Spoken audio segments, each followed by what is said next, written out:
Hello friends, இன்றைக்கி நம்ம வீடியோவில் என்ன ரெசிபி பார்க்க போகிறோன்னா குழம்பு மிளகாய் தூள் தான். இந்த ஒரு குழம்பு மிளகாய் தூள் இருந்தால் போதும், நம்ம குழம்பு எல்லாமே சூப்பராக செஞ்சுக்கலாம்.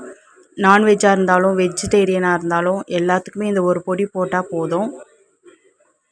இந்த குழம்பு மிளகாய் தூள் நிறம் மாறாமல் சுவை மாறாமல் எப்படி ஒரு வருஷம் வச்சுக்கலான்றதை நான் செய்கிற மாதிரி நீங்கள் செஞ்சு பாருங்கள். கண்டிப்பாக உங்களுக்கு பிடிக்கும். வாங்க வீடியோக்குள்ளே போயிடலாம். 1 கிலோ மிளகாய் எடுத்து நல்லா வெயிலில் 4-5 நாள் நல்லா மொறுன்னு உடையிற அளவு காய வச்சுக்கலாம். 1.5 கிலோ தனியா, அதுவும் நல்லா வெயிலில் காய வச்சுக்கலாம். மஞ்சள் 100 கிராம், அதையும் காய வச்சுக்கலாம். 100 கிராம் துவரம் பருப்பு நல்லா வாசனை வர அளவுக்கு நல்லா மிதமான தீயில் நல்லா வறுத்து எடுத்துக்கலாம். ஹை ஃப்ளேமில் வச்சு சீக்கிரமாக வறுக்கணுன்ட்டு வறுத்திங்கன்னா அந்த இது வராது. அடுத்து கடலைப்பருப்பு 100 கிராம், அதையும் எடுத்து நல்லா வாசனை வர அளவுக்கு நல்லா வறுத்துக்கலாம். இந்த அளவுக்கு வறுத்தா போதும். அடுத்து 100 கிராம் புழுங்கல் அரிசி, அதையும் வறுத்துக்கலாம். பச்சரிசி எடுக்கக்கூடாது. புழுங்கல் அரிசி எடுத்தால் தான் நல்லா டேஸ்ட்டாக இருக்கும். நம்ம வீட்டு அரிசி எடுத்தாலே அதுவே போதும். நல்லா பொரியிற அளவுக்கு இந்த அளவுக்கு வறுத்தா போதும்.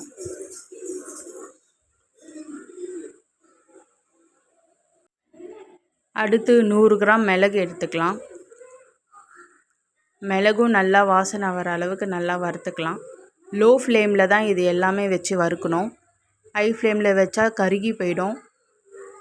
அதுக்கப்புறம் தீஞ்ச ஸ்மெல் அடிக்கும், மிளகாத்தூள் நல்லா இருக்காது. அதனால் லோ ஃப்ளேமில் வச்சு டைம் ஆனால் கூட பரவாயில்ல, கொஞ்சம் ஸ்லோவாக வறுத்து எடுத்துக்கோங்க. அடுத்து சீரகம் எடுத்து 100 கிராம், அதையும் நல்லா மிதமான தீயில் நல்லா வறுத்து எடுத்துக்கலாம்.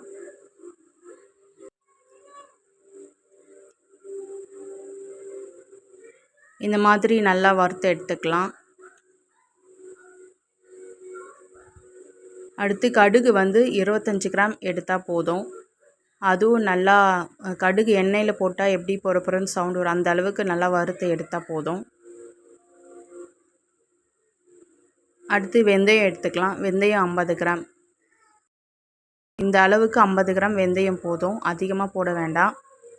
இதையும் நல்லா கலர் மாறணும், நல்லா வாசனை வர அளவுக்கு நல்லா வறுத்துக்கலாம். கலர் பாருங்கள், நல்லா சேஞ்ச் ஆகிடுச்சி. போதும், இதை வறுத்து ஒரு பிளேட்டில் மாற்றிக்கலாம்.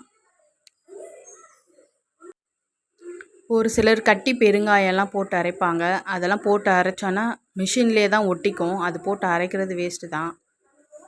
100 கிராம் முழு மஞ்சள் எடுத்து நல்லா நான் ஆல்ரெடி வெயிலில் காய வச்சுருக்கேன். இருந்தாலும் நம்ம இதையும் கொஞ்சம் நல்லா வறுத்து எடுத்துக்கலாம், அப்போ தான் வண்டு எதுவும் வராது.